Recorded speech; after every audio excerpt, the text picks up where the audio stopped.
Hello বন্ধুরা, সবাইকে আমাদের চ্যানেলে স্বাগত।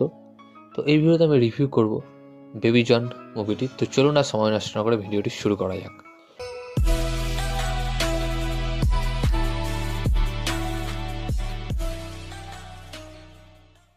তো আপনারা হয়তো সবাই জানেন যে এই মুভিটি থেরি সিনেমার অফিসিয়াল রিমেক, যেটা করার কোনো দরকার ছিল না, কারণ থেরি সিনেমাটি সবাই দেখে নিয়েছে, কারণ থেরি সিনেমাটি হিন্দিতে অ্যাভেলেবল রয়েছে।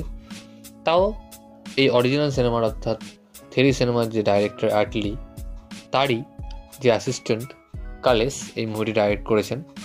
তো মুভিটি একটি ঠিকঠাক মুভি, খুব আহামরি কিছু নয়। মুভিটি হয়তো একটু ভালো হতে পারত যদি বরুণ ধাওয়ান তার নিজের মতো অ্যাক্টিং করত, কারণ তিনি এই মুভিতে বিজয়ের মতো অ্যাক্টিং করার চেষ্টা করেছেন, যেটা একদম তাকে শ্যুট করছে না। এবং অনেক সিনই রয়েছে যেটা একেবারে ফ্রেম টু ফ্রেম রিমেক করে দিয়েছে। একটু আলাদা করলে হয়তো ভালো হতো। এই সিনেমার যত কাস্ট রয়েছে তারা ঠিকঠাক অ্যাক্টিং করেছে, খুব ভালোও বলবো না, খুব খারাপও বলবো না। বরুণ ধাওয়ান চেষ্টা করেছিল যে এই মুভিটার মাধ্যমে তার কেরিয়ারে একটু বুস্ট দেওয়ার, বাট সেটা সফল হয়নি। তবে বরুণ ধাওয়ান চেষ্টা করেছে, কিন্তু আহামরি তেমন কিছুই হয়ে ওঠেনি সিনেমাটি। বাট আমি সিনেমাটা এনজয় করেছি একটাই কারণ আমি থেরি সিনেমাটা অনেক দিন আগে দেখেছিলাম এবং থেরি সিনেমার কোনো গল্পই আমার কিছুই মনে ছিল না। ওই কারণে আমি যখন বেবি জন মুভিটি দেখছিলাম তখন দেখার পর মনে পড়ছিল, ওই জন্য আমার ভালো লাগছিল, কারণ আমি ভুলেই গেছিলাম যে এই সিনটার পর কি হতে চলেছে। সেই কারণে আমার একটু ভালো লেগেছে।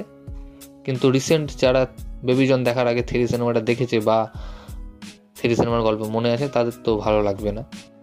আর এই সিনেমার গানগুলো ঠিকঠাক, দুটো গান আমাকে বেশ ভালো লাগে। আর এই সিনেমার বিজিএমটা ভালো লেগেছে, আমাকে বিজিএমটা পছন্দ হয়েছে, যেটা থামানেস দিয়েছে। আর শেষে যে সালমান খানের ক্যামিও দুর্দান্ত। সাউথের ডাইরেক্টরই পারে বলিউড অ্যাক্টরদের ঠিকঠাকভাবে ব্যবহার করতে। এই রকম রূপে সালমান খানকে আগে হয়তো কেউ দেখেনি, যেটা খুবই দারুণ ছিল। তো যাই হোক, তো আমার মতে এটি একটি এভারেজ মুভি এবং বক্স অফিসও ডিজাস্টার হয়েছে মুভিটি, কিছুই করতে পারেনি। প্রচুর বাজেট করা হয়েছিল সিনেমাটিতে, প্রায় 200 কোটির কাছাকাছি বাজেট ছিল। তো এই মুভিটি যদি কেউ দেখতে চান তো দেখতে পারেন বরুণ ধাওয়ানের জন্য, না তো আপনারা চাইলে এই মুভি স্কিপও করতে পারেন যারা থেরি দেখে নিয়েছেন। তো ভিডিওটা একটুই গাইস, ভিডিওটি ভালো লাগলে অবশ্যই ভিডিওকে লাইক, কমেন্ট, শেয়ার এবং চ্যানেলটিকে সাবস্ক্রাইব করুন। ধন্যবাদ।